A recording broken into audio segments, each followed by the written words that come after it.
ఎహెజ్కేలు గ్రంథం 25వ అధ్యాయం మనం విన్నాం. 26వ అధ్యాయం మొదటి నుండి 4 వచనాలు చదువుకుందాం. ఎహెజ్కేలు గ్రంథం 26వ అధ్యాయం మొదటి నుండి 4 వచనాలు. మరియు 11వ సంవత్సరము నెల మొదటి దినమున యెహోవా వాక్కు నాకు ప్రత్యక్షమై ఈలాగు సెలవిచ్చెను. నరపుత్రుడా, యెరూషలేమును గూర్చి, ఆహా, జనములకు ద్వారముగానున్న పట్టణము పడగొట్టబడెను, అది నా వశమాయెను. అది పాడైపోయినందున నేను పరిపూర్ణము నొందితిని అని తూరు చెప్పెను గనుక ప్రభువైన యెహోవా సెలవిచ్చినదేమనగా, తూరు పట్టణమా, నేను నీకు విరోధినైతిని. సముద్రము దాని తరంగములను పొంగజేయు రీతిగా నేను అనేక జనములను నీ మీదికి రప్పించెదను. వారు వచ్చి తూరు యొక్క ప్రాకారములను కూల్చి దాని కోటలను పడగొట్టుదురు. నేను దాని మీదనున్న మంటిని తుడిచివేయుదును, దాన్ని వట్టి బండగా చేసెదను. చదవబడిన లేఖనం కొరకై ప్రార్థన చేసి వాక్యాన్ని ధ్యానం చేద్దాం. కృపగల మా తండ్రి, కరుణగల మా దేవ, మీ ఘననామానికి స్తోత్రము చెల్లిస్తున్నాం. మా ప్రియ ప్రభువా, పెందలకడనే మీ పాద సన్నిధి చేరి క్షణమిల్లునట్లు, ప్రార్థించునట్లు, ప్రస్తుతించునట్లు, పాటలు పాడి కీర్తించునట్లు, విరిగి నలిగిన హృదయముతో మహిమపరచునట్లు మా ఎడల మీరు చేసుకున్న జాలికై స్తోత్రము చెల్లిస్తున్నాం. మా ప్రభువా, చదివిన లేఖన భాగమును దీవించి మా అందరితో తేటగా మాట్లాడండి. సారికి మీరు మీ వాక్యము చేత మాట్లాడుతూ మా బ్రతుకులు మీకు ఎలాగు మహిమకరంగా ఉండాలో అలాగు మార్చి మహిమ పొందుచున్నందుకు స్తోత్రాలు చెల్లించుచు మా ప్రభువు మా రక్షకుడునైన యేసుక్రీస్తు అమూల్యమైన నామమున స్తుతించి ప్రార్థించి మిక్కిలి వినయముగా బ్రతిమిలాడి వేడుచు ఉన్నాం మా పరమ తండ్రి. ఆమేన్. ప్రభునందు ప్రియులారా, మనము చదువుకున్న దైవ లేఖనములో తేటగా గమనించాల్సిన సంగతులు, తూరు యొక్క శిక్షను మనము ఈ అధ్యాయములో గమనిస్తున్నాం. ఈ అధ్యాయం అంతటిలో మనం ఆలోచన చేసినప్పుడు తూరు యొక్క శిక్ష అనేది మనకి కనబడుతూ ఉంది. ఈ అధ్యాయంలో దాదాపు 21 వచనం వ్రాయబడింది. ఈ 21 వచనాలను 1 నుండి 4 వచనాలలో తూరు యొక్క శిక్ష, 1 నుండి 4 వచనాలలో తూరు యొక్క శిక్ష, 5 నుండి 14 వచనాలలో శిక్ష వివరం. తూరు యొక్క శిక్ష, అసలు ఆ శిక్ష ఎందుకు వచ్చిందో దాని వివరం. ఇక 15 నుండి 21 వచనం అంగలార్పు. 15 నుండి 21 వచనం అంగలార్పు అంటే తూరు యొక్క శిక్షను బట్టి అది అంగలార్చవలసి వచ్చిన సంగతిని తేటగా మనము చూస్తున్నాం. ఈ అధ్యాయం అంతటిలో చాలా జాగ్రత్తగా తూరు పట్టణాన్ని గూర్చి గాని, తూరు పట్టణ ప్రజలను గూర్చి గాని, తూరు యొక్క స్థితిగతులను గూర్చి గాని మనము ఆలోచన చేయాలి. నేను ఇదివరకు ఎప్పుడో ఒక 20 ఏండ్ల క్రితం తూరు పట్టణం మీద చాలా రోజులు ప్రసంగాలు చేసిన సందర్భాలు ఉన్నాయి. ఆ తూరు పట్టణం యొక్క వైఖరి ఇప్పుడు అవన్నీ నేను మీకేం చెప్పను. నేను తేలిగ్గా ఈరోజు ప్రభు చిత్తమైతే ఈ అధ్యాయాన్ని కంప్లీట్ చేయడానికి ప్రయత్నం చేస్తారు. ప్రియులారా, చాలా వివరంగా ఈ తూరును గూర్చిన ఆలోచన మనము చేస్తే, జ్ఞానులు తూరు ఉత్పత్తి, కనాను ప్రథమ కుమారుడు సీదోను. గమనించాలి, జ్ఞానులు ఏం చెప్తారంటే, వారు జ్ఞానులుగా తూరు ఉత్పత్తి ఎక్కడి నుంచి మొదలైందంటే, కనాను ప్రథమ కుమారుడైన సీదోను దగ్గర నుండి. ఆదికాండం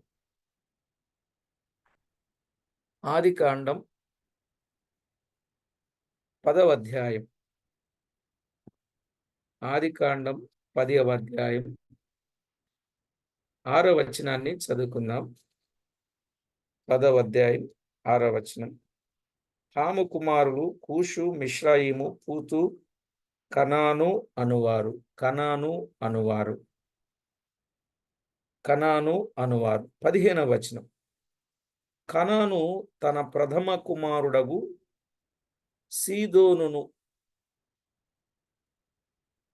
హేతును, యెబూసీలను, అమోరీలను, గిర్గాషీలను అనే మాటలు చూస్తాం. ఇక్కడ కనాను తన ప్రథమ కుమారుడగు సీదోనును అన్నాడు. ఈ సీదోనీలలో నుండే తూరువారు వచ్చినట్లు ఆధారాలు ఉన్నాయి. ఎక్కడి నుండి? సీదోనీలలో నుండి తూరువారు వచ్చారు. ఈ తూరు యొక్క స్థానం ఇశ్రాయేలునకు ఉత్తరాన మధ్యధరా సముద్ర తీరాన ఉన్నది. ఈ తూరు యొక్క స్థానం ఇశ్రాయేలునకు ఉత్తరాన మధ్యధరా సముద్ర తీరమున ఉన్నది. ఎహెజ్కేలు గ్రంథం 27వ అధ్యాయం 25వ వచనం చూడండి. తర్షీషు వాడలు నీకు బండ్లుగా ఉన్నవి, నీవు పరిపూర్ణమైన దానవై మహాఘనముగా సముద్రము మీద కూర్చున్నావు అని చెప్పిన సంగతి చూస్తున్నాం. ప్రాచీన ప్రపంచమున మిక్కిలి పేర్గాంచిన వర్తక జనాంగములలో తూరు ఒకటి. వారు వ్యాపారంలో అగ్రగణ్యులు. యెరూషలేము ముట్టడింపబడిన మొదటి నెల మొదటి దినమున అనగా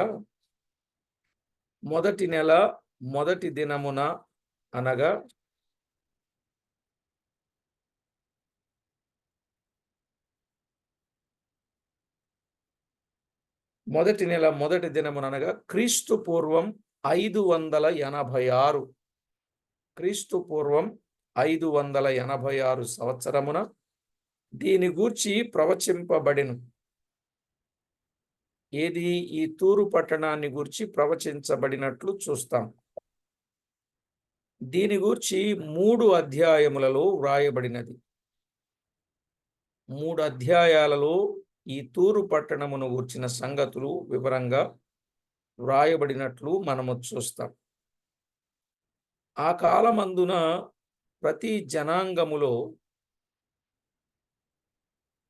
నది ద్వారా వర్తకములను ఎక్కువగా చేసిన వారు వీరే. అందువల్ల ప్రతి జనాంగముపై పలుకుబడి సంపాదించింది కూడా ఈ తూరే. ప్రతి జనాంగముపై పలుకుబడి సంపాదించింది ఈ తూరే. ప్రతి జనాంగమునకు దానికి గల వర్తక పలుకుబడిని బట్టి దానిపై ద్వేషము పుట్టినట్లుగా చూస్తాం. ద్వేషము పుట్టింది అంటే ఆ పట్టణం మీద ప్రతి వారికి ద్వేషం వచ్చేటట్లు పరిస్థితులు మారాయి. అయితే దావీదు, సొలొమోను కాలములో తూరు వారికి స్నేహం బాగానే ఉండేది. దావీదు, సొలొమోను కాలములో తూరు వారికి స్నేహం బాగానే ఉన్నట్లు కొంత ఆధారం మనకి బైబిల్ గ్రంథంలో మనము చూడవచ్చు.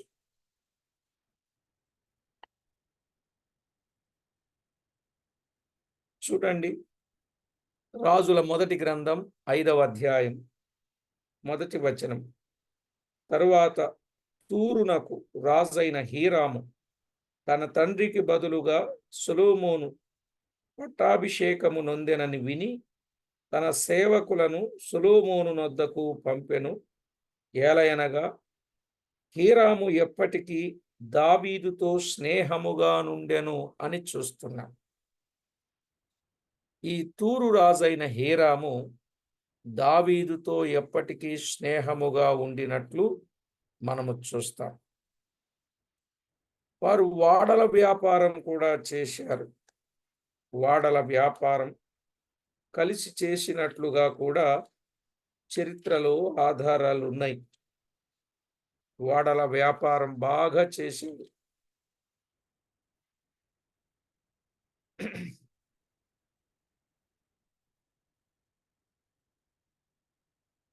తొమ్మిదవ అధ్యాయం 26వ వచనాన్ని మనము చూడొచ్చు. మరియు రాజైన సొలొమోను ఎదోము దేశపు ఎర్ర సముద్ర తీరమందున్న ఏలాతు దగ్గర ఏసోన్గెబెరునందు వాడలను కట్టించెను. సొలొమోను సేవకులతో కూడా హీరాము 27వ వచనం. సొలొమోను సేవకులతో కూడా హీరాము సముద్ర ప్రయాణము చేయ నెరిగిన వాడవారైన తన దాసులను వాడల మీద పంపెను అని మనం చూస్తున్నాం. వాడల బిజినెస్ బాగా చేసేటటువంటి వారు. ఈ తూరు రాజు హీరాము దేవునిని స్తుతించేవాడుగా మనము చూస్తాం. ఎందుకంటే మందిర నిర్మాణము కొరకు హూరాము అను పనివానిని పంపాడు ఈ హీరాము. హీరాము అనే వ్యక్తి తూరు రాజైన హీరాము దేవుని మందిర నిర్మాణము కొరకు హూరాము అను పనివానిని పంపాడు. అంతేకాకుండా మందిరానికి మ్రాణులను కూడా పంపాడు. మందిరానికి మ్రాణులను కూడా పంపించాడు. దినవృత్తాంతముల 2వ గ్రంథం 2వ అధ్యాయం. దినవృత్తాంతముల 2వ గ్రంథం 2వ అధ్యాయం 11 నుండి 16 వచనాలు మనము చదువుకోవాలి. తూరు రాజైన హీరాము సొలొమోనుకు ఏమేమి పంపించాడో మనము చూస్తాం. చాలా పంపించాడు. దానిని బట్టి సొలొమోను కూడా చాలా పంపించాడు. అంటే తూరుకును యెరూషలేములో ఉన్నటువంటి దావీదు సొలొమోనులకును స్నేహం బాగానే ఉన్నట్లుగా, వ్యాపార సంబంధమైన లావాదేవీలు బాగానే ఉన్నట్లుగా మనము చూస్తున్నాం. ఇప్పటికీ మనము చూస్తున్నాం. ప్రియులారా, మన దేశాలు, అందులో మన భారతదేశం ఇతర దేశాలతో వ్యాపార సంబంధాలు, లావాదేవీలు జరుగుతూ ఉన్నట్టు చూస్తున్నాం. మొన్నే ప్రధానమంత్రి అయిన తర్వాత G7 సమ్మిట్కి వెళ్ళినట్లుగా చూస్తున్నాం. త్వరలో రష్యాకి వెళ్తాడు. ఇంతవరకు రష్యాలో అడుగు పెట్టలేదు మన PM. ఆయన వెళ్తాడు అని చెప్పేసి అంటున్నారు. కానీ కొన్ని దేశాలు అయితే ఐక్యరాజ్య సమితి వాళ్ళు ఈ రష్యాతో సంబంధాలు పెట్టుకోవద్దని చెప్తున్నారు. ఎందుకంటే ఉక్రెయిన్పై ఇప్పటికీ దాడులు ఆపలేదు. ఎంతో కాలంగా ఇబ్బంది పెడుతూనే ఉన్నారు అనే ఉద్దేశంతో చెప్తా ఉన్నారు. అయినా ఈయన వెళ్ళాలని అనుకుంటున్నారు. ఇది లేటెస్ట్ న్యూస్. నేను న్యూస్ చెప్పాలని కాదు నా ఉద్దేశం. కానీ వాస్తవిక సత్యం ఏంటంటే, చెడ్డ పట్టణమైన తూరుతో కూడా దావీదు సొలొమోనులు స్నేహం చేస్తూ వ్యాపారాన్ని కొనసాగిస్తూ ఉన్నట్లుగా చూస్తాం. సొలొమోను హీరాముకు 20 పట్టణాలను కూడా ఇచ్చాడు. సొలొమోను హీరాముకు 20 పట్టణాలు కూడా ఇచ్చాడు. హీరాము వాటిని తీసుకొనక 240 మణుగుల బంగారమును సొలొమోనుకు ఇచ్చాడండి.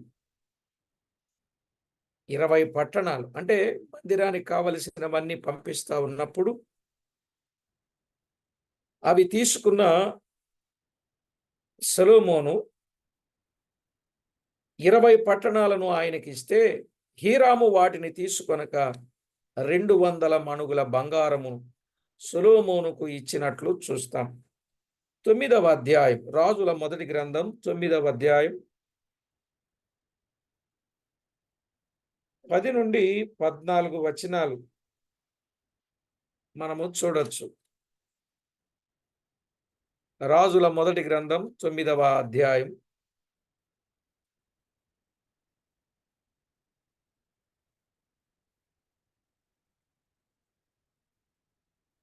10 నుండి 14 వచనాలు. సొలొమోను యెహోవా మందిరమునకు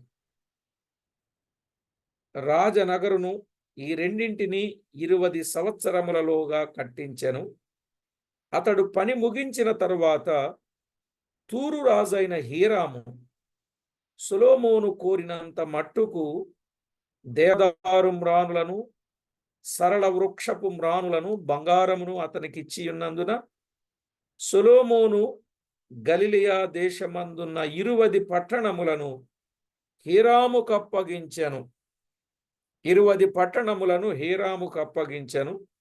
ఈ హీరాము సొలొమోను తనకిచ్చిన పట్టణములను చూచుటకు తూరు నుండి రాగా అవి అతని దృష్టికి అనుకూలమైనవిగా కనబడలేదు గనుక, నా సహోదరుడా, నీవు నాకిచ్చిన ఈ పట్టణములు ఏపాటివనెను. నేటి వరకు వాటికి కాబూల్ అని పేరు. కాబూల్ అంటే నిష్ప్రయోజనం. హీరాము 240 మణుగుల బంగారమును రాజునకు పంపించెను. అర్థమైందండి? సొలొమోను కట్టించిన పట్టణాలను కూడా నాకు అవసరము లేదు అన్నాడు అనంటే, ఇక తూరు పట్టణపు పరిస్థితి ఎంత గొప్పదో, దాని వైభవం ఎంత గొప్పదో. ఇవి నిష్ప్రయోజనం, కాబూల్ అనేశాడు ఒక్క ముక్కలో. ప్రియులారా, గమనించాలి మనం. మరికొందరు రాజుల కాలములలో నది యూదా యెరూషలేములతో చాలా సఖ్యము కలిగి ఉండినట్లుగా చూస్తాం. కానీ 1-2 శతాబ్దములు కాగా వాటికి గల పరస్పర స్నేహం, అదే మైత్రి భావం మారిపోయినట్లుగా చూస్తాం. యూదా వర్తక ప్రాముఖ్యత వహించెను. అది తూరునకు నచ్చినది కాదు.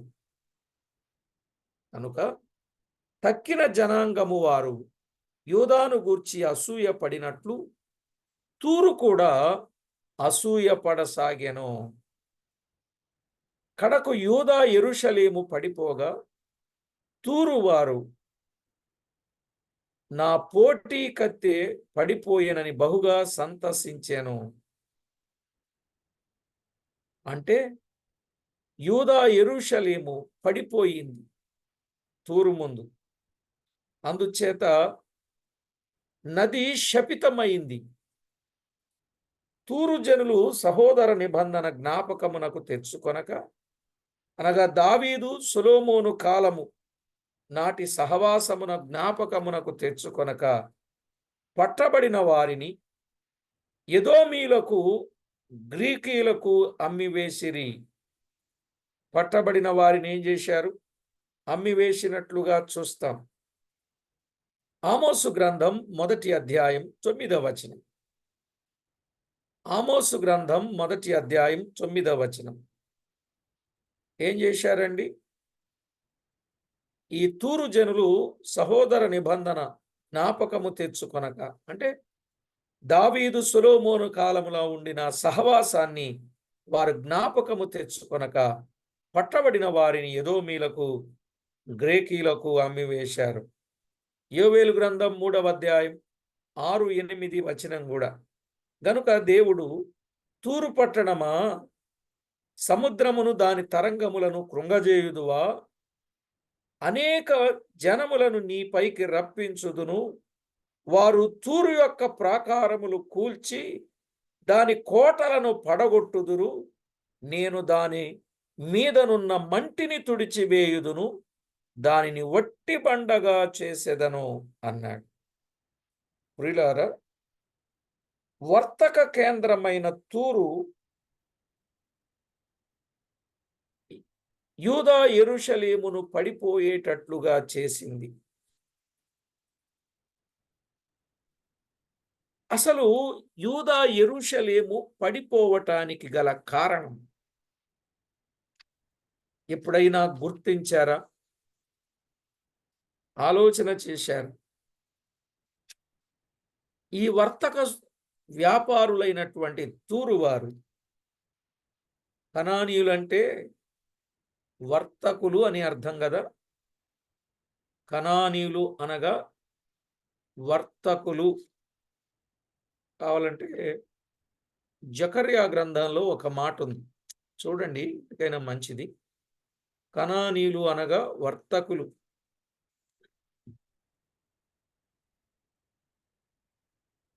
కనానీయులు అంటే వర్తకులు అని జకర్యా గ్రంథం ఆఖరి అధ్యాయం ఆఖరి వచనం, 14వ అధ్యాయం 21వ వచనం. ఆ దినమున కనానీయుడు ఇకను సైన్యములకు అధిపత్యకు యెహోవా మందిరములో ఉండడు. ఆ దినమున కనానీయుడు అంటే వర్తకుడు అని ఉంది పుట్నోట్లో. కనానీయులు అంటే సీదోనీలలో నుండి, లేక కనానీయులలో నుండి సీదోను వచ్చాడు. ఆ సీదోను వంశస్థులే వర్తకులు.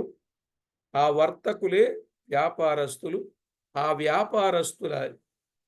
ఆ వర్తకులకు క్రొత్త నిబంధనలో పెట్టిన పేరు సురోఫెనికయా వంశం అంటారు. సురోఫెనికయా వంశం. సురోఫెనికయా వంశం అంటే ఇప్పుడు వారికి పెట్టబడిన పేరు వైశ్యులు లేదా కోమట్లు అంటారు వాళ్ళని. అర్థమైందండి? ఇప్పుడు వ్యాపారాలు ఎక్కువ చేసేవాళ్ళు ఎవరు? వాళ్ళేనా? వాళ్ళే. వాళ్ళ జాతి వాళ్ళే. ఇప్పుడు వాళ్ళని డామినేట్ చేస్తూ జైన్స్ వచ్చారు. ఇప్పుడు వైశ్యులను డామినేట్ చేస్తూ జైన్స్ వచ్చారు. ఇప్పుడు వాళ్ళ దేశమంతా ప్రబలిపోతున్నారు. ఎక్కడ చూసినా వాళ్ళు ఈ పానీపూరి అయినా అమ్మి పైకి రావాలనుకుంటారు వాళ్ళు. మీరు గమనించారా లేదు? లేదా ఓ సమోసా జిలేబీ పెట్టేసి దాని నుండి పైకి రావాలనుకుంటారు వాళ్ళు. అంటే టీ కప్స్ తీసైనా పైకి రావాలనుకుంటారు. అంటే వాళ్ళు సిగ్గుపడరు పనికి. వ్యాపారం చేయడానికి సిగ్గుపడరు. ఎందుకంటే ఎలాగోలాగా చిన్న వ్యాపారం నుండి అయినా పెద్ద పెద్ద వ్యాపారాలు చేయాలనేటటువంటి ఆలోచనతో వాళ్ళు ఉంటారు. సరేలేండి, మీకు అర్థమైంది అనుకుంటా. వరుస చెప్పన మళ్ళీ ఒకసారి. కనానులో నుండి వచ్చిన వారు సీదోనీలు. ఆ సీదోనీలు అంటే తూరు దేశస్థులు. ఆ తూరు దేశస్థులు అంటే వ్యాపారస్తులు. ఆ వ్యాపారస్తులు అనంటే వర్తకులు. ఆ వర్తకులు అంటే సురఫెనికయ వంశము వారు. సురఫెనికయ వంశము వారంటే వైశ్యులు. ఆ వైశ్యులంటే కోమట్లు. అది క్యాస్ట్గా మారిపోయింది. సరే, ఇవన్నీ చెప్తా ఉంటే మళ్ళీ వాళ్ళకి ఓహో ఇట్లనా మా జాతి అన్నట్టు వాళ్ళకి అర్థమైపోద్ది వీడియో వింటే.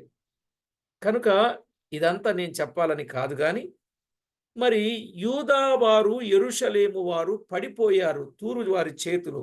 కారణం ఏంటో చెప్పనండి? కారణం ఏంటో చెప్తా. నెహెమ్యా గ్రంథం 13వ అధ్యాయం. నెహెమ్యా గ్రంథం 13వ అధ్యాయం 16వ వచనము నుండి. 13వ అధ్యాయం 16వ వచనం. తూరు దేశస్థులు యెరూషలేములో కాపురం ఉన్నారని పైలో చూస్తాం. తూరు దేశస్థులను కాపురముండి యెరూషలేములోను విశ్రాంతి దినములోను యూదులకును చేపలు మొదలైన నానావిధ వస్తువులను తెచ్చి అమ్ముచుండిరి. ఏం తెచ్చి అమ్ముతున్నారండి? చేపలు, నానా విధములైన వస్తువులు తెచ్చి అమ్ముచున్నారు. ఎప్పుడు? విశ్రాంతి దినములలో. ఎక్కడా? యెరూషలేములో. యెరూషలేములో విశ్రాంతి దినమును చాలా పవిత్రంగా ఆరాధన చేస్తారు, ఆచరిస్తారు. అలాంటి స్థలములో విశ్రాంతి దినములో వీరు చేపలు, మాంసమని లేదు కానీ నానావిధ వస్తువులు అన్నారు కాబట్టి మనం ఎన్నన్నా అనుకోవచ్చు. చేపలు అనవచ్చు, మాంసం అనవచ్చు. ఇంకా బిజినెస్ బాగా చేస్తున్నారు, బాగా చేస్తున్నారు. అంతటా యూదుల ప్రధానులను నేను ఎదురాడి విశ్రాంతి దినమును నిర్లక్ష్య పెట్టి మీరెందుకు ఈ దుష్కార్యము చేయుదురు అన్నాడు. మీ పితరులు ఇట్లు చేసి దేవుని యొద్ద నుండి మన మీదికిని ఈ పట్టణస్థుల మీదికిని కీడు రప్పించలేదా? అయితే మీరు విశ్రాంతి దినమును నిర్లక్ష్య పెట్టి ఇశ్రాయేలుల మీది కోపము మరి అధికముగా రప్పించుచున్నారని చెప్పి తిని అన్నాడు. అసలు విశ్రాంతి దినమున ఎంతో నియమనిష్టలు కలిగి కుటుంబ సమేతంగా దేవుని సన్నిధికి రావలసిన వీళ్ళు ఈ వ్యాపార సంబంధమైనటువంటి కార్యక్రమాలలో వారు మునిగిపోయారు. ఇక ఆదివారం వచ్చిందంటే చాలు, ఇలా చెప్పుదాం. అంటే విశ్రాంతి దినం అంటే ఆ రోజు వాళ్ళకి శనివారం అనుకోండి, ఇప్పుడు మనకు ఆదివారం అనుకోండి. ఇప్పుడు విశ్రాంతి దినము వచ్చిందంటే ఏమండి, Sunday is holiday, holiday is jolly day, jolly day is కక్కల ముక్కల డే. నిజమా కాదా? ఏమండి మీరేం మాట్లాడట్లేదు. Sunday is holiday, holiday is jolly day, jolly day is కక్కల ముక్కల డే. చర్చి సంగతి దేవుడెరుగు అనుకుంటున్నారు ఈవేళ. దేవుని సన్నిధికి వెళ్ళటం,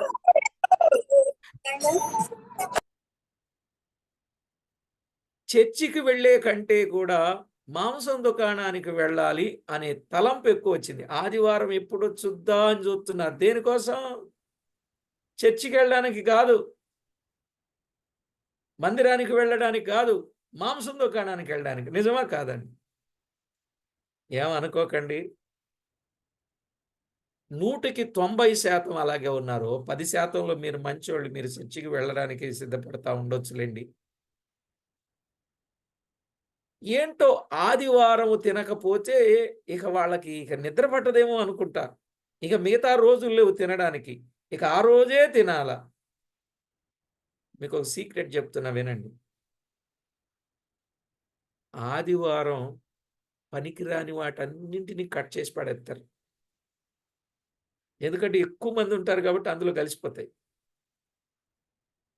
సచ్చు పుచ్చు అంతా పోతుంది అనమాట. మిగతా రోజులైతే స్పెషల్గా ఉన్నట్టు మంచి వాటిని కట్ చేస్తారు. జాగ్రత్త పడండి. ఆ రోజే తినాలనేది ఏం ఆలోచన చేయమాకండి. ఎంతోమంది దేవుని, ఎందుకంటే మా సంఘాల్లో మేము చూస్తున్నామండి. ఏం బ్రదర్ లేట్ అయ్యారు? ఆ బ్రదర్ వాడు తొడలోది వేయకుండా మానేశాడండి. ఇదంతా అయితేనే కానీ తొడ కట్ చేయను అన్నాడండి. అందుకని దానికోసం ఆగాల్సి వచ్చింది అంటాడు ఆయన. ఏమ్మా నువ్వెందుకు లేట్ అయ్యావంటే, ఏం చేయనండి ఆయన లేటుగా తెచ్చాడండి, వండకపోతే ఊరుకోడు కదండి, అందుకు నేను వండి వచ్చేసరికి ఈ టైం అయిందండి అని చెప్పేవాళ్ళు ఉన్నారు. అంటే మీకు నేను ఎందుకు చెప్తున్నానంటే, ఇక మాకు ఇంకొక ఆయన ఉన్నాడు. ఇప్పటికీ జరుగుతా ఉంటది అది. ఆరాధన అయిపోగానే వెళ్ళిపోతాడు ఆయన. పొద్దున్న 6 గంటలకు పెడతాం గదా! ఆరాధన అయిపోగానే వెళ్ళిపోతాడు. "ఏమయ్యా ఎక్కడికెళ్తున్నావంటే," నేను వాక్య కూడిక ముగించుకొని వస్తా ఉంటే ఆయన నాకు ఎదురవుతాడు ప్యాకెట్‌తో. "ఏంటయ్యా నువ్వు ఇలాగెళ్తున్నావంటే," "ఏం చేయను అయ్యగారు ఇది అయ్యే లోపల అది అయిపోతది. మన చర్చ అయ్యే లోపల అది అయిపోద్దంటే" అంటాడు. "ఏమయ్యా దీనికోసం ఈసారి నుంచి ఎళ్ళమాక" అని చెప్పి ఆయన గట్టిగా మందలిస్తే ఇప్పుడు ఆగుతున్నాడు. అయిన తర్వాతే ఎళ్తున్నాడు. మీకు అర్థమైందా? ఆ రోజుల్లో ఇలాగున ఈ చేపలు, మాంసాలు వ్యాపారం. మీరు ఇంకోటి కూడా చెప్తున్నా. వీకెండ్ అంటే సండేనే. సాటర్‌డే, సండే వీకెండ్స్ అంటారు. కానీ సండే జరిగినంత బిజినెస్ మాల్స్ పట్టణాల్లో ఉండే వాళ్ళకి బాగా తెలుసు. షాపింగ్ మాల్స్ అన్నీ కూడా సండే ఫుల్ కిక్కిరిసినట్టుగా ఉంటాయి. నేనెందుకు ఈ మాటలు చెప్తున్నానంటే, ఇలా వ్యాపార సంబంధమైన వాటి చేత ఇప్పుడు ప్రజలను ఏం చేశారంటే, దేవుని నుండి దూరం చేశాడు. అందువల్ల యూదా యెరూషలేము పడిపోయింది. ఇలాంటి పరిస్థితులు దాపురించాయి. కనుక ప్రియులారా, సముద్రమును దాని తరంగములను కృంగజేస్తావా అని దేవుడు తూరు పట్టణాన్ని మాట్లాడుతున్నాడు. అనేక జనములను నీపైకి రప్పిస్తాను అన్నాడు. వారు తూరు యొక్క ప్రాకారములను కూల్చి దాని కోటలను పడగొడతారన్నాడు. నేను దాని మీదనున్న మంటిని తుడిచివేయుదురు అన్నాడు. దానిని వట్టి బండగా చేసేదను అన్నాడు. 5వ వచనం నుండి 14 వచనాలు, 26వ అధ్యాయం యెహెజ్కేలు గ్రంథానికి రండి. 5 నుండి 14 వచనాలు. 14 వచనాలు. అక్కడ వ్రాయబడినటువంటి ఈ సంగతులన్నీ మనము చదువుకోవాలంటే కొంచెం లేట్ అవుద్ది. మీరు తప్పనిసరిగా చదవండి. అక్కడేమన్నాడు అంటే, అది జనములకు దోపుడు సొమ్మగును. తూరు కూడబెట్టుకున్న ధనరాశులు మరల హస్తగతమవుతుంది.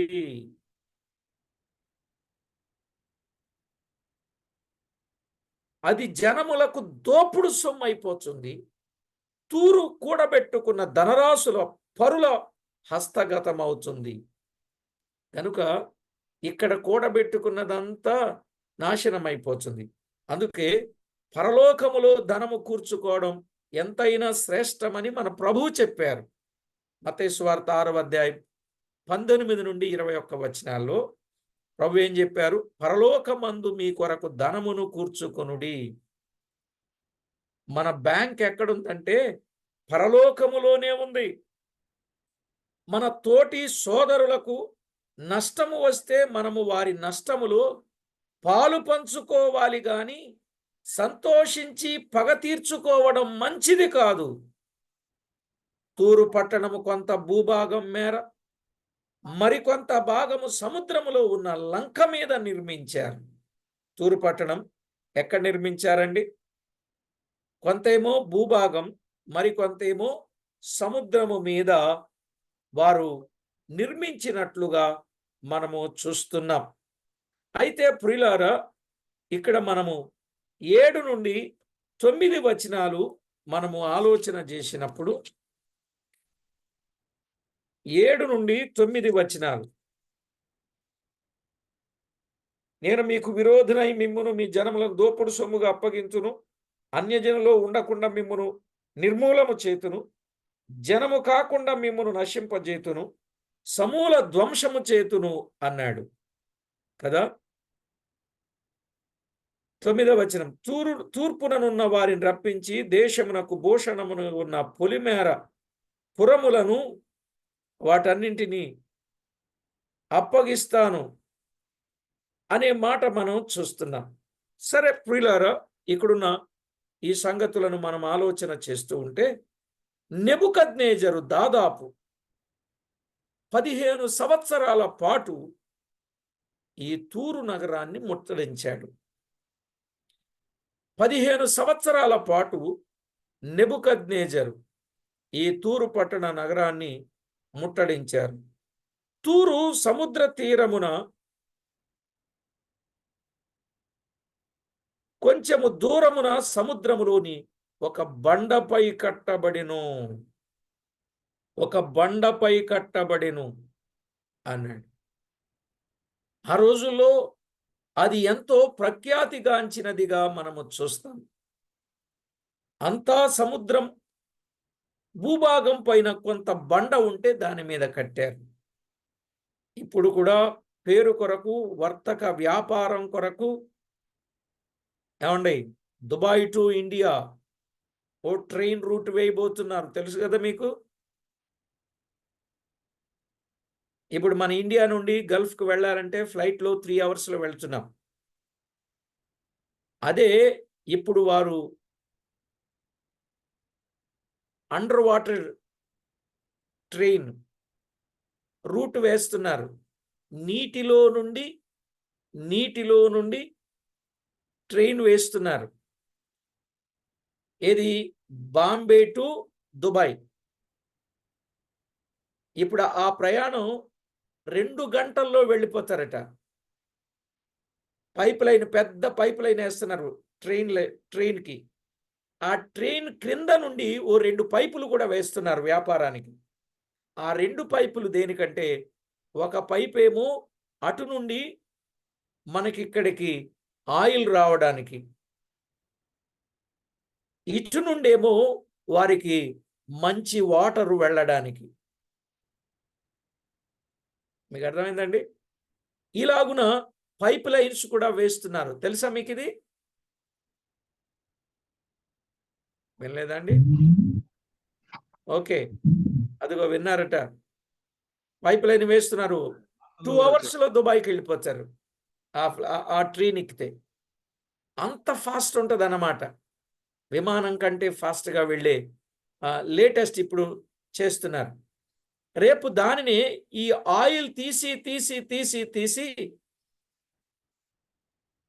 అక్కడ ఇక వ్యాపారం రాదు, లేక బిజినెస్ జరగదు అనుకునే సమయానికి ఇప్పుడు సముద్రంలో ఒక పెద్ద పట్టణం కడతా ఉన్నారు. బుర్జ్ ఖలీఫా కంటే కూడా అందమైనటువంటిది అక్కడ కడతా ఉన్నారు. ఎందుకో తెలుసా? రేపు భవిష్యత్తులో దాన్ని పర్యాటక కేంద్రంగా చేసి ఆదాయ వనరులను సంపాదించడానికి రేపు వారు ప్రయత్నం చేస్తున్నారు. అంటే ఫ్యూచర్ కొరకు ఎంత ఆలోచన చేస్తున్నారో చూడండి అరబ్ కంట్రీ వాళ్ళు. కానీ మనం మాత్రం ఫ్యూచర్ ప్లాన్ అస్సలు లేదు. ప్రభువు కొరకు నమ్మకంగా పనిచేసి, నమ్మకంగా ఉండి, దేవుడిచ్చిన దానిలో దేవుని ఖర్చు పెట్టి, దేవుని దగ్గర దాచుకొని, రేపు మనం అక్కడికెళ్ళిన తర్వాత ఒక గొప్ప స్థితి కలిగిన వారంగా ఉండాలనే ఆలోచన మనకు లేదు. సరే, నేను ఈ మాట చెప్పేస్తున్నా, త్వరగా వినండి. ప్రపంచమున అది మిక్కిలి బలమైన ఒక కోటగా ఉంది. ఏది? తూరు పట్టణం. 9వ వచనంలో చెప్పినట్టు, జరుగుటకై నెబుకద్నెజరు ఒక బాట నీళ్లపై కట్టవలసి వచ్చెను. ఒక బాట నీళ్లపై కట్టవలసి వచ్చెను. అట్లు కట్టి తూరు పట్టణమును నాశనము చేసెను అని అన్నాడు. తూరు పట్టణాన్ని ఏం చేశాడు? నాశనము చేశాడు. తూరు పట్టణాన్ని నాశనము చేసినట్లుగా చూస్తాం. అయినను తూరులో కొంత భాగము నిలిచి ఉన్నట్లు చెప్పుదురు. అలెగ్జాండర్ కూడా దానిని జయించినట్లు క్రీస్తు పూర్వం 332లో చెప్పుదురు. ఎవరు? అలెగ్జాండర్ కూడా తూరు పట్టణాన్ని జయించాడట. అదెప్పుడు? క్రీస్తు పూర్వం 332లో. క్రీస్తు శకం 13వ శతాబ్దము వరకు తూరులో కొంత భాగము నిలిచి ఉన్నట్లు 13, 14 వచనాలు మనము చూస్తాం. తూరులో కొంత భాగము నిలిచి ఉన్నట్లుగా. అయితే తూరు ఉన్న స్థలములో శిథిలాలలో కుప్ప మాత్రమే ఉన్నట్లు కొందరు చెప్పుచున్నారు. ఇదిగో ఇది తూరు పట్టణం. నా బ్యాక్గ్రౌండ్ తూరు పట్టణం. ఈ శిథిలాలు మాత్రమే ఉన్నట్లు చెప్తా ఉంటారు. నిన్ను వట్టి బండగా చేయుదును. ఏమన్నాడు? నిన్ను వట్టి బండగా చేయుదును, వలలు పరచుకొను చోటగుదువు, నీవు ఇకను కట్టబడకయుందువు, నేనే మాట ఇచ్చియున్నాను, ఇదే ప్రభువగు యెహోవా వాక్కు. ఎక్కడుంది ఈ మాట? యోబు గ్రంథం 12వ అధ్యాయం 14వ వచనం. ఆలోచించుము, ఆయన పడగొట్టగా ఎవరునూ మరలా కట్టజాలరు. ఆయన మనుషుని చెరలో మూసివేయగా తెరచుట ఎవరికిని సాధ్యము కాదు. అంతే. ఎప్పుడైతే దేవుని ప్రజలను, దేవుణ్ణి ఆరాధించే ప్రజలను విశ్రాంతి దినమున కాని కార్యాన్ని ఏర్పాటు చేసి, ఎప్పుడైతే వ్యాపారాల ఊబిలో డబ్బు సంపాదన కొరకైన ప్రయత్నం చేసి భక్తులను భ్రష్టులుగా చేయడానికి ఇష్టపడిందో తూరు పట్టణం, ఏమైందో తెలిసింది కదండి. అలాగున అయిపోయింది. అందువల్ల ఈ 15వ వచనం నుండి 21వ వచనం, 26వ అధ్యాయం 15 నుండి 17 వచనాలు, 15 నుండి 17 వచనాలు, 21 వచనం అండి. 26 నుండి 26వ అధ్యాయం 15 నుండి 21 వచనమే. 21 వచనం. అంగలార్పు అని మనం పేరు పెట్టాం. వర్తక కేంద్రమైన తూరు పడిపోయింది.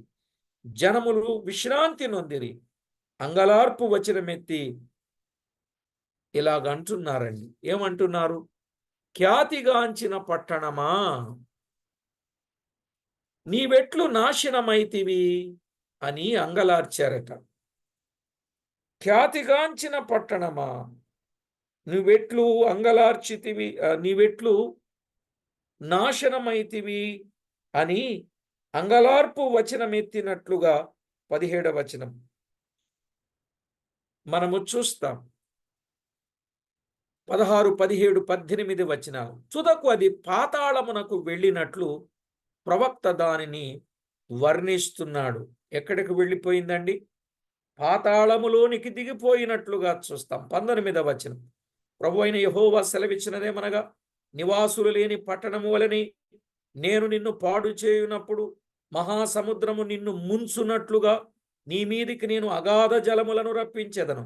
పురాతన కాలమందు పాతాళములోనికి దిగిపోయిన వారి యొద్ద నీవు ఉండునట్లు నేను నిన్ను పడవేసి నీవు జనము లేని దానవగుటకై పురాతన కాలములో పాడైన స్థలముల యొద్ద భూమి క్రిందనున్న స్థలములో నీకు నివాసము నిర్ణయింతును. పాతాళములోనికి దిగిపోవు వారితో కూడా నిన్ను నివసింపజేసేదను అన్నాడు. ఇప్పుడు ఎక్కడికి వెళ్ళినట్లుగా చూస్తున్నాం? పాతాళానికి వెళ్ళిపోయింది. మరియు సజీవులుగా నివసించు భూమి మీద ఘనకార్యాలు కలుగచేయుచున్న దేవుడు సెలవిచ్చిన మాట మనకు అర్థమైంది కదా. 20వ వచనం. సజీవులు నివసించు భూమి మీద నేను మహా ఘనకార్యము కలుగజేతును, నిన్ను భీతికి కారణముగా చేతును, నీవు లేకపోవుదు, ఎంత వెదకినను నీవెన్నటికి నీ కనబడకయుందువు. ఇదే ప్రభు అయిన యెహోవా వాక్కు. కనుక ప్రియులారా, సజీవులున్న దేశమని పేరు దేనికి? యెరూషలేముకు కదా.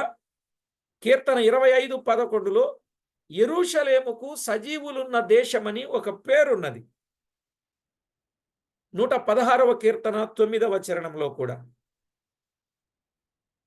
కీర్తన 25:11, 116:9, 142:5. అయితే తూరు పట్టణము పడగొట్టబడినప్పుడు సంతోషించి నేను పరిపూర్ణ సంతోషము నొందితనని చెప్పింది. 8:2. అటు తూరు పట్టణము సమూల నాశనమైంది. 20వ వచనంలో చూచినట్లు యెరూషలేములో దేవుడు గొప్ప కార్యాలు చేశాడు. 21లో ఉన్నట్లు తూరు ఎన్నడూ కనబడకుండా పోయెను. ప్రియులారా, నేను ఇక్కడ ఒక పాఠం చెప్పాలనుకుంటున్నాను. ఏంటి ఆ మాట అంటే, తూరు యొక్క పట్టణం కనబడకుండా పోయింది. తూరు అంటే గుర్తొచ్చేది మనకి వ్యాపారం. ఈ వ్యాపార పట్టణమైన ఈ తూరు కనబడకుండా పోయింది, నాశనం అయిపోయింది. కనుక ఈరోజు దేవుని సేవను కూడా వ్యాపారంగా చేసేవాళ్ళు ఉన్నారు, లేరా? సువార్త వ్యాపకము చెయ్యాలని చెప్పాడు. సువార్త వ్యాపకము నిమిత్తము అన్నాడు తిమోతికి పౌలు వ్రాస్తూ. సువార్త వ్యాపకం అలా ఉంచండి, సువార్త వ్యాపారం అయిపోయింది. ఈ దిగువ ప్రాంతాలు చూస్తే డెల్టా ప్రాంతం, అందులో పాలకొల్లు నరసాపురం ఏరియాలను ఏమంటారు తెలుసండి? యేసు బిజినెస్, లేసు బిజినెస్ బాగా జరుగుతుంది అంటారు. విన్నారు ఈ మాట?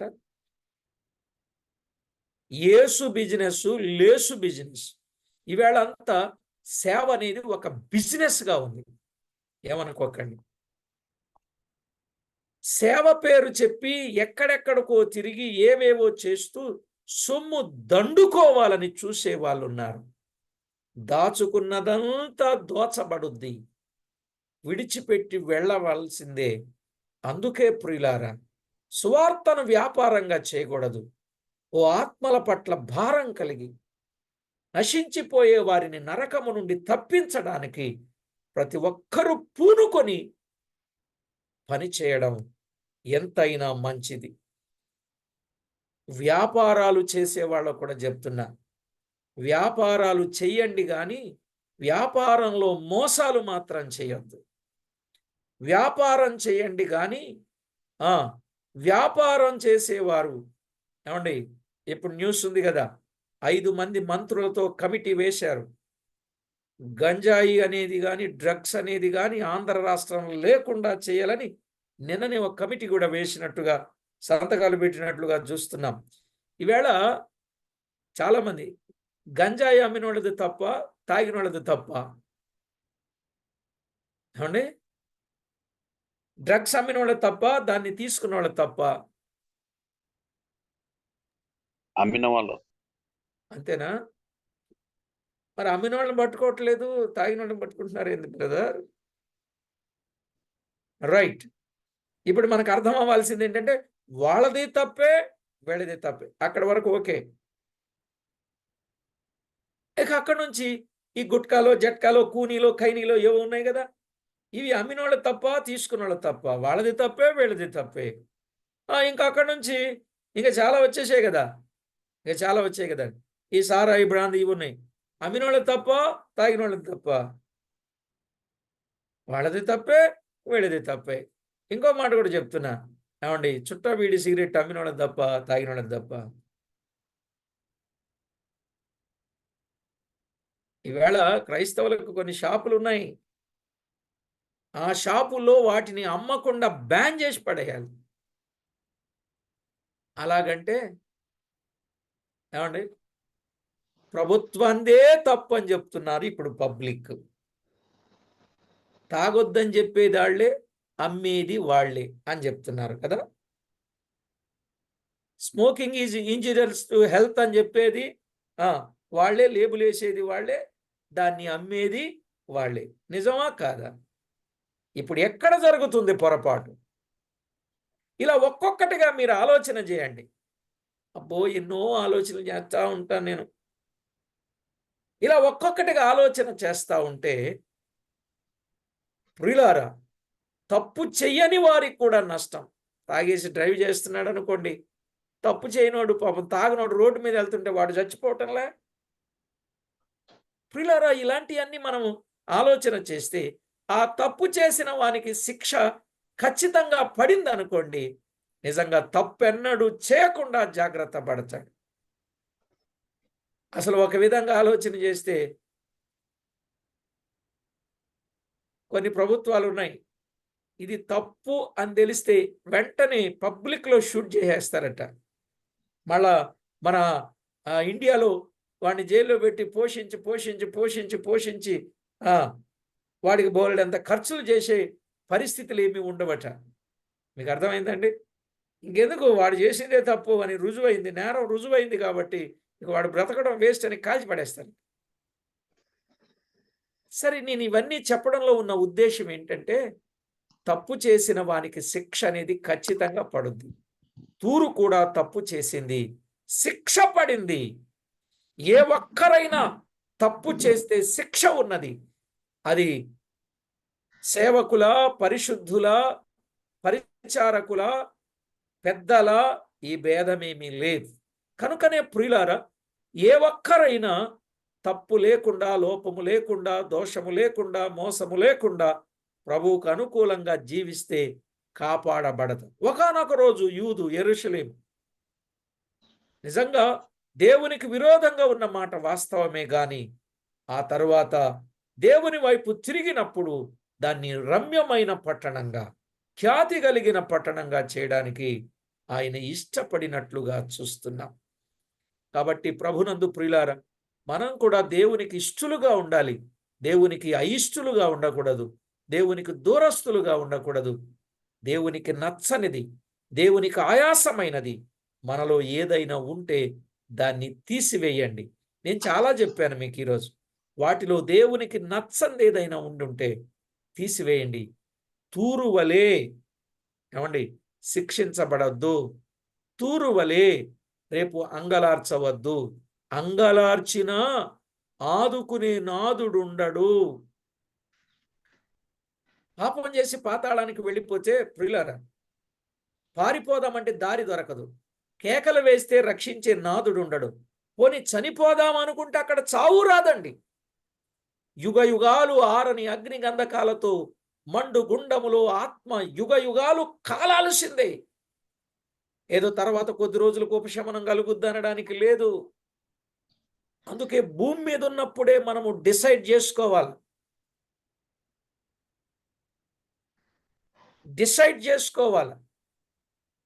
ఈ భూమి మీద ఉన్నప్పుడే డిసైడ్ చేసుకోకుండా చాలా మంది సూసైడ్ చేసుకుంటున్నారు. ఒకరు చనిపోతే ఇంకొకరు చనిపోతున్నారు. ఇదేం విడ్డూరమోనండి. ప్రేమించిన ఆమె చనిపోయిందంట. నీతో పాటు స్వర్గంలో నేను కూడా కలిసి ఉంటానని చెప్పేసి వీడు కూడా చచ్చిపోయాడంట. మొన్నటి వరకు అదే తిరిగింది, చక్కర్లు కొట్టేసిన న్యూస్ నిండా. నిజమా కాదు? వాళ్ళిద్దరు స్వర్గానికి వెళ్ళారా? నరకానికి వెళ్ళారు. యుగ యుగాలు బగబగా మండి అగ్ని గంధకాలతో మండు గుండానికి వెళ్ళారు. ఒక్క మాట అండి, దేవుని మాట వినని తూరు, దేవుని నిబంధనను జ్ఞాపకము చేసుకొనని తూరు ఎలా నాశనమైపోయి రాళ్ళు మిగిలాయో, దేవుని యందు నమ్మి నమ్మకంగా లేకపోతే జీవితమైన, కుటుంబమైన, సంఘమైన ఇలాగే పాడు దిబ్బగా అయిపోతుంది. అలా పాడు దిబ్బగా కాకుండా ప్రభువుకు మహిమకరంగా ఉండాలని ఎంతో ప్రేమతో మిమ్మల్ని కోరుతా ఉన్నాను. ప్రార్థన చేసుకుందాం. పరిశుద్ధుడవైన మా తండ్రి, మీకు స్తోత్రము చెల్లిస్తున్నాం. మా ముందు తూరు పట్టణాన్ని పెట్టి ఎంతో పాఠాన్ని మాకు నేర్పారు. యెహెజ్కేలు గ్రంథములో 26వ అధ్యాయములో చెప్పబడిన సంగతిని బట్టి మిమ్మల్ని స్తుతిస్తున్నాం. ప్రభువా, ఒకప్పుడు ఎంతో వెలుగొందిన పట్టణం, అన్ని పట్టణాల పైన పలుకుబడి కలిగిన పట్టణం, అన్ని పట్టణాలకు సహాయపడిన పట్టణం, యెరూషలేములో మందిరం కట్టడానికి కూడా దావీదు, సొలొమోను కాలములో సహాయం చేసిన పట్టణం.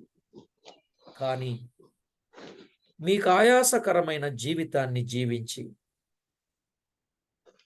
వ్యాపారమే ముఖ్యమని ఎంచి మేము నమ్మిన పిల్లలను కూడా పక్కత్రోవను పట్టించి చివరికి పతనమైన పట్టణాన్ని మా ముందు పెట్టారు. మేమెంత జాగ్రత్తగా పాఠం నేర్చుకోవాలో అంతే జాగ్రత్తగా మాతో మాట్లాడారు. మా ప్రభువా, మా భవిష్యత్తును గూర్చిన భరోసా మేము పొందటానికి మేమెలా ఉండాలో మాతో మాట్లాడారు. ప్రతి విషయంలో మీకెంతో మహిమ తేవడానికి సిద్ధపరచండి.